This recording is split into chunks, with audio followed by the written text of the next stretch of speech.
CSK vs Gujarat Titans IPL 2026 ல இருந்து நம்ம எலிமினேட் ஆயிட்டோம். வணக்கம், நான் உங்க ரவி. எல்லாம் நல்லா இருக்கீங்கன்னு நினைக்கிறேன்.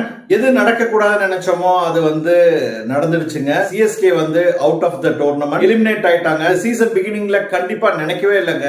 இந்த சீரிஸ் ஃபுல்லா MS தோனி ஆடவே இல்ல. சரியான டிசப்பாயின்மெண்ட் ஆயிடுச்சு. ஹியூஜ் டாஸ்க்ங்க. 229லாம் CSKக்கு சேசிங்ல அடிக்கிறது கண்டிப்பா ஒரு நம்பிக்கை இல்லாம தான் பார்த்தோம். குஜராத் டைட்டன்ஸ் சாய் சுதர்ஷன் அண்ட் சுப்மான் கில்லோட பார்ட்னர்ஷிப் வேற லெவல். ரெண்டு பேரும் நம்மளுடைய CSK பவுலர்ஸ் பொளந்து தள்ளிட்டாங்க அப்படின்னு சொல்லலாம். ரெண்டு பேருமே பாத்தீங்கன்னா 7 பவுண்டரிஸ் ஒரு 4 சிக்ஸஸ் அடிச்சிருந்தாங்க. அதுக்கப்புறமா பட்லர் அவர் வேற ஒரு 27 பால்ஸ்ல 50 ரன்ஸ்க்கு மேல அடிச்சு துவம்சம் பண்ணிட்டாங்க அப்படின்னு சொல்லலாம். CSK ஓட பரிதாப நிலை தொடர்ந்துகிட்டே இருந்ததுங்க. ஆல்ரெடி பாத்தீங்கன்னா SRH கிட்ட தோத்துருந்தோம், லக்னோ கிட்ட தோத்துருந்தோம், இப்ப குஜராத் டைட்டன்ஸ் கிட்டயும் தோத்துருந்தே நம்ம எலிமினேட் ஆயிட்டோம். கொஞ்சமாவது மேனேஜ் பண்ணுவாங்க, ஒரு 200 அடிக்க ட்ரை பண்ணுவாங்க CSK அப்படின்னு பார்த்தா எடுத்தோன்னே சாம்சன் டக் அவுட்டுங்க. சாம்சன் அவுட் ஆயிட்டோம்னா பாக்குற இன்ட்ரெஸ்டே இல்ல. கைக்வாட் இந்த சீரீஸே வேஸ்ட்டுங்க. எல்லா பிளேயர்ஸுமே வந்தோம் போனோம் அப்படின்னு சொல்லிட்டு 140க்கே ஆல் அவுட் ஆயிட்டாங்க. இந்த சீசனோட மோசமான தோல்வி அப்படின்னு சொல்லலாம். எனக்கு தெரிஞ்சு அடுத்த சீசனுக்குள்ள கைக்வாட மாத்தணும் அப்படின்னு CSK மேனேஜ்மெண்ட் திங்க் பண்ணுவாங்களா? நீங்க கமெண்ட் பண்ணுங்க. நெக்ஸ்ட் டைம் சஞ்சு சாம்சனை கேப்டன் ஆக்குவாங்க அப்படின்னு சொல்லி இப்பவே ரூமர் வந்துட்டு. இந்த தடவை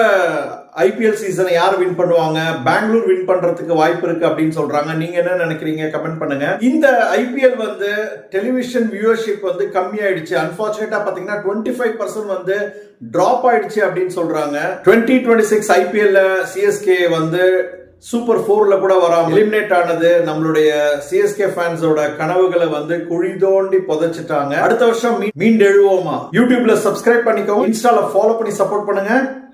தேங்க்யூ.